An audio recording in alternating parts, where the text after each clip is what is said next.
Regresamos en este rumbo de la mañana cuando son las 9:40 de la mañana y vamos a continuar con los comentarios y es el turno del comentario de Kimberly Taveras. Gracias, Elvin Castillo. Señores, como ustedes saben, ayer tuvimos una jornada muy difícil, muy dura en el Congreso Nacional de la República, en la Asamblea Nacional, donde recibimos a más de 260 personas participantes que fueron a exponer entre empresas, asociaciones, gremios y también ciudadanos empoderados, fueron a exponer sus posiciones frente al proyecto de ley de modernización fiscal y también a hablar de sus inquietudes. Y ciertamente, ustedes saben que es la primera vez que nosotros ocupamos una curula en el Congreso Nacional y nos ha tocado, ¿verdad?, formar parte de esa comisión de Hacienda. Fue un gran honor, también una experiencia muy dura, porque a pesar de que uno siempre hace énfasis en lo que es el deber y el trabajo político, la gestión social de cada uno de los que estamos aquí, estamos ahí en la Cámara de Diputados, también en los ayuntamientos, en todo el aparato público.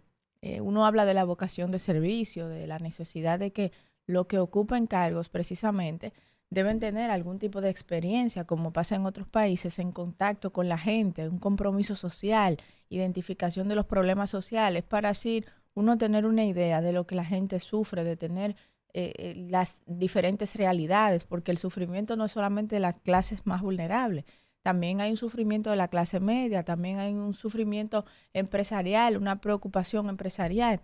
Y uno en contacto con esos sectores, cuando uno ocupa una posición o cuando uno hace carrera política en sentido general, pues es que uno se encuentra con esas situaciones y elabora propuestas que puedan dar soluciones a esos problemas.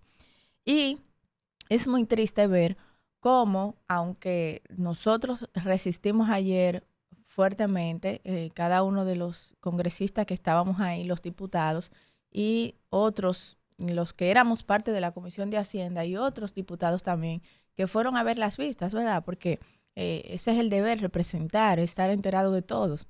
Es muy triste ver que mucha gente, cuando se habla de la clase política, vuelvo y lo repito, es la clase más pisoteada del país, que uno ve los empresarios todos unidos monolíticamente defendiendo sus intereses, uno ve al pueblo también defendiendo cuál es su perspectiva de la reforma, pero todo recae sobre el común denominador de que la culpa recae sobre la clase política, sin saber muchos o ignorar o preferir ignorarlos, porque siempre debe haber alguien culpable y en este sentido, evidentemente el Poder Ejecutivo ha sometido una propuesta de ley y los congresistas somos los responsables de aprobarla o no, pero eso evidencia también la decadencia del sistema de partidos políticos. No me voy a cansar de repetirlo, porque cuando se pierde la credibilidad en los partidos políticos, cuando se pierde la credibilidad en la clase política, eso es un peligro. Si no, veamos los ejemplos de otros países que se encuentran en una inestabilidad política, social y económica, precisamente porque perdieron la esperanza, perdieron la fe en sus líderes. Veamos el ejemplo de Haití. Entonces, creo que es muy duro tomar decisiones basadas en el deber ser, en la Ley de Estrategia Nacional de Desarrollo, que como bien decía Víctor, se desarrolló en el gobierno de Leonel Fernández y que fue el resultado de un gran consenso nacional durante 2 años, diferentes sectores reunidos, y que propiamente hay que actualizar esa Estrategia Nacional de Desarrollo, pero es muy triste ver que cuando se intenta llevar a cabo, ¿verdad?, cuando se intenta dialogar, cuando se intenta consensuar, inmediatamente se produce un enfrentamiento y una división social entre todas las clases y la clase política. Y eso es muy peligroso. ¿Saben por qué? Porque nosotros también somos ciudadanos y también nosotros tenemos compromisos sociales, compromisos fuertes, porque nosotros hemos sido electos por el pueblo y no es por lindo, ni es tampoco como la gente piensa que, bueno, que los recursos, no, señores. El liderazgo real, el que permanece en el tiempo, es el liderazgo que conoce los problemas de los diferentes sectores sociales y a uno le duele. ¿Ustedes creen que uno ve la situación que está pasando, escucha a la gente quejarse. Uno vio ayer a esa maestra decir que miren cómo van a grabar tal cosa, la situación del IPI, pero precisamente alguien tiene que hacer el trabajo difícil. Alguien tiene que sentarse a tomar decisiones, a escuchar, a consensuar. ¿Y qué es lo que se está haciendo? Se habla de una y otra vez de que no se consensuó. Una vista pública está diseñada para eso. Y nosotros tenemos ya una semana completa que no se transmitieron las otras, pero sí haciendo esas vistas públicas a lo interno de la Comisión de Hacienda en los diferentes salones de la Cámara de Diputados, desde las 9 de la mañana hasta las 7, 8, 9 de la noche, recibiendo a los diferentes empresarios de los diferentes sectores o los diferentes gremios, escuchándole cuál es su parecer, cuál es su problemática, precisamente porque hay una preocupación. Por un lado, se necesitan más recursos por la estabilidad del país, porque los gobiernos locales necesitan más recursos, porque la salud necesita más recursos para los mismos ciudadanos.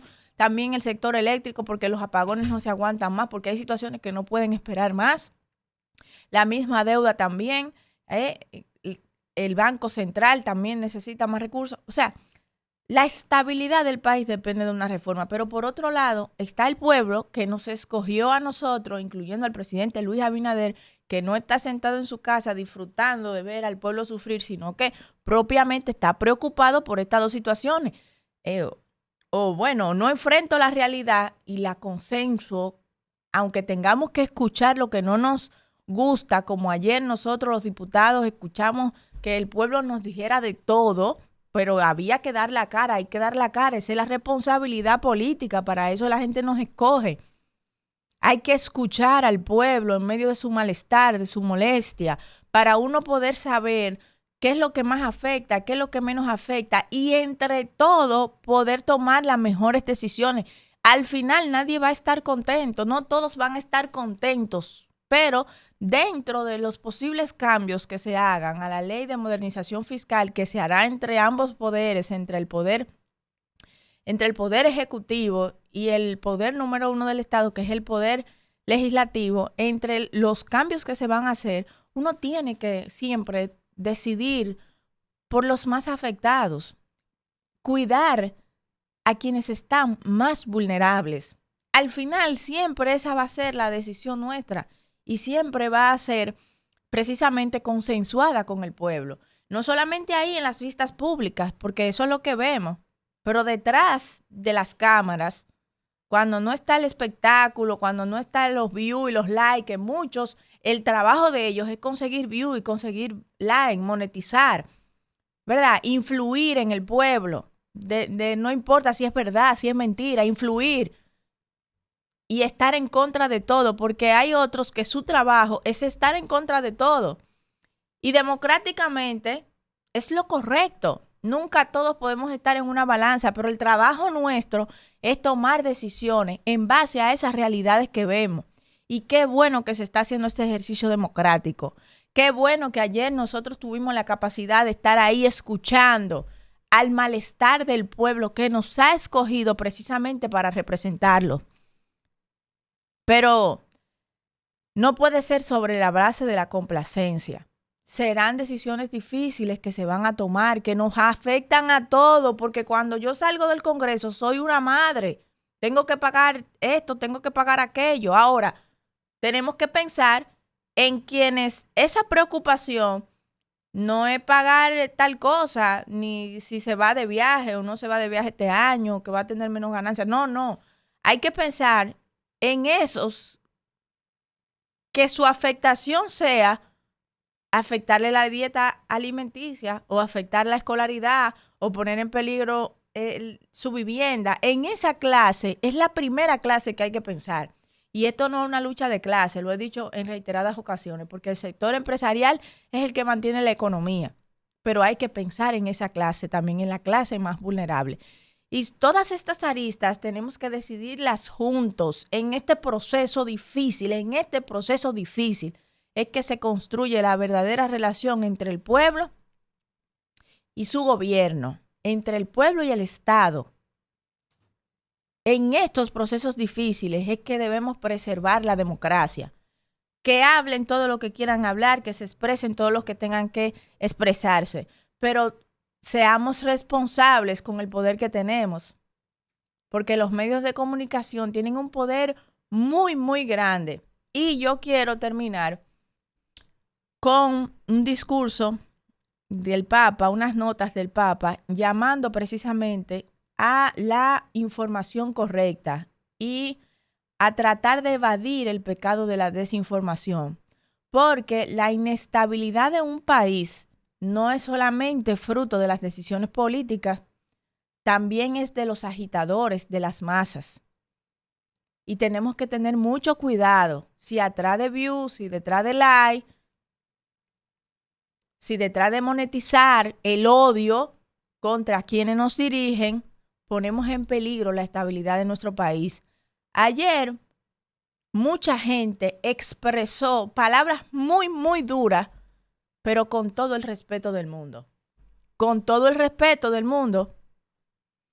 Y otros, pues fueron allí a lo que le digo, a buscar view, a buscar like. Y esa es la democracia y hay que respetarlo. Y el pueblo tiene derecho a protestar y el pueblo tiene derecho a hacer su cacerolazo y el pueblo tiene derecho a expresarse. Porque a través de eso es que uno sabe dónde es que están las mejores decisiones y dónde es que están los más afectados. A través de eso que uno sabe. Pero siempre con la experiencia que ya tenemos de cada una de las comunidades que representamos y de cada uno de los problemas que hemos identificado a través de nuestra trayectoria política. No vivimos en una burbuja. Hay algunos que sí, bueno, por eso no avanzan en sus carreras políticas. Hay otros que no. No todos vivimos de hacer redes sociales. No todos vivimos de hacer un discursito bonito para las redes sociales. No, esa no es la realidad política. Esos son los liderazgos de cartón que se construyen, de hacerse una foto con un traje y salir a las redes, exhibir eso y que te escriban un discurso y decir ese discurso. No, de pose. Ese no es el verdadero liderazgo. El verdadero liderazgo es el que sabe que cada uno de esos ciudadanos que fueron ayer a expresarse a esas vistas públicas merecían respeto y por eso los escuchamos. Es que cada uno de esos problemas que están ahí, aunque la mayoría de los que fueron son del Distrito Nacional, nosotros lo hemos visto en nuestros sectores, pero multiplicado quizá por 100. Multiplicado quizá por 100. Y esos que no pueden ir a una vista pública, que no tienen la capacidad quizá de expresarse, es más, esos que ni saben todavía que hay una reforma, sí tienen voz. Sí tienen voz, la tienen a través de nosotros, sus representantes, a través de sus alcaldes que también han salido y a través del mismo presidente que está escuchando. Y que ustedes verán que, como él ha dicho, se va a dirigir al país a tomar las mejores decisiones, no las más agradables, sino protegiendo a la clase más vulnerable, conservando también a la clase media y tratando también de que el sector empresarial se mantenga. Son 3 factores que hay que mantener, que ninguno de los 3 son fáciles. Porque los resultados que hay que producir para que este país se mantenga funcionando dependen precisamente de esas decisiones que tenemos que tomar entre todos.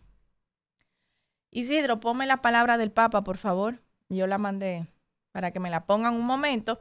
Estas palabras el Papa las dijo en el contexto de que se va a celebrar en Argentina a sus 80 años, la Sociedad Interamericana de Prensa va a celebrar sus 80 años y entonces el Papa le hace un llamado a que luchen contra el pecado de la desinformación. Y yo hago el mismo llamado, está en el grupo el enlace, que publicó un medio nacional, a que luchemos contra la desinformación y más en estos momentos tan delicados, que todos nos unamos y que la prensa, que tiene un poder enorme en medio de esta sociedad digital que vivimos y de la inmediatez, en estos días en los que vamos a estar de cara al sol todos, lidiando con un pueblo que está crispado, ¿verdad? Porque estamos teniendo una conversación bastante difícil que nos va a afectar a todos, pues que todos seamos responsables y que el liderazgo, no solamente político, sino que el liderazgo nacional en todos los aspectos, sobre todo ese liderazgo de la comunidad de medios, de la comunicación del país, pues se mantenga de manera responsable e informando paso a paso como lo han hecho y no desinformando a la población. Por favor, ahí las palabras del Papa. Ustedes participantes de esta asamblea interamericana de prensa son conscientes que el medio de comunicación tiene tanto poder frente a las masas, la gente, que puede hacer mucho bien, pero también puede ser mal impunemente. Me alegro de este encuentro porque si están reunidos es para apostar a que los medios de comunicación fieles a la verdad ayuden a la paz, a una convivencia, a una solidaridad de las naciones, al cuidado de los más débiles. Luchen contra el pecado de la desinformación. Doy la noticia, por ejemplo, pues doy la mitad. O la doy un poco traducida. Me hace pensar a lo que decía esa alemana, Paganini, profesora de la Universidad de Erfurt, que con la transmisión de la información se va cambiando la información y cuesta ser fiel a eso. Por ejemplo, si pensamos en Caperucita Roja, después al final termina la abuela y ella comiendo un guiso con la carne del lobo. Se va cambiando la información. Y eso va contra el derecho que tiene uno de estar informado bien. Le informás la mitad, entonces le informás mal. Con los avances tecnológicos, como la inteligencia artificial, se pueden generar vídeos que parecen creíbles para convocar a la guerra o promover discursos de odio.